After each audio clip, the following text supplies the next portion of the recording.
Hi friends, ഇന്ന് ഞാൻ വരുന്നത് ഒരു ലൈം ഡേറ്റ് ആയിട്ടാണ്. ചെറുനാരങ്ങ ഈത്തപ്പഴം അച്ചാർ. ആദ്യം തന്നെ നമുക്ക് ചെറുനാരങ്ങ നല്ലവണ്ണം കഴുകി തുടച്ച് ആവിയിൽ പുഴുങ്ങിയെടുക്കാം. അത് കഴിഞ്ഞ് ഡേറ്റും നമുക്ക് മീൻസ് ഈത്തപ്പഴവും നമുക്ക് തൊലി കളഞ്ഞ് മുറിച്ചെടുക്കാം. അത് കഴിഞ്ഞ് ഇഞ്ചി, വെളുത്തുള്ളി, പച്ചമുളക് എല്ലാം ചെറുതായിട്ട് അരിഞ്ഞ്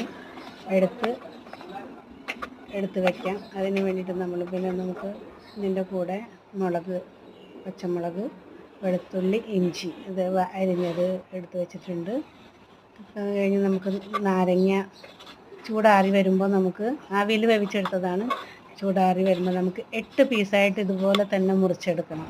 ഇതാണ് അതിൻ്റെ രീതി. അപ്പോൾ അതിനുള്ള സാധനങ്ങളൊക്കെ ഞാൻ എടുത്ത് വെച്ചിട്ടുണ്ട്.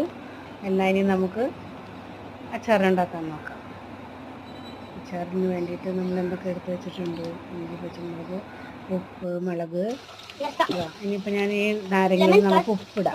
ആദ്യം ഉപ്പിട്ടിട്ടില്ലല്ലോ. ഉപ്പിട്ടിട്ട് ഒന്ന് ചെറുതാക്കി കുഴച്ച് വയ്ക്കാം. അതിനകത്ത് കടുക് ഇട്ടിട്ടുണ്ട്.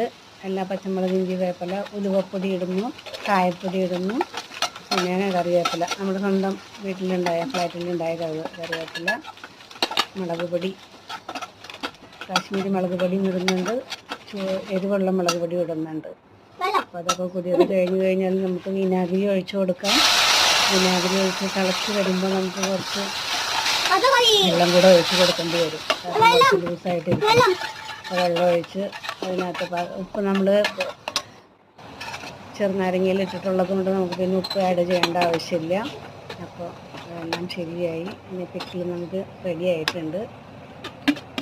ഇതിൻ്റെ മേലേക്ക് നമുക്ക് ഈത്തപ്പഴം ഇട്ട് കൊടുക്കാം. ഈത്തപ്പഴം ഇട്ടിട്ട് കുറച്ച് സമയം ഒന്ന് അടച്ച് വെക്കണം. അത് കഴിഞ്ഞ് ലാസ്റ്റ് കുറച്ച് പഞ്ചസാരയും കൂടി അതിന് മേലെ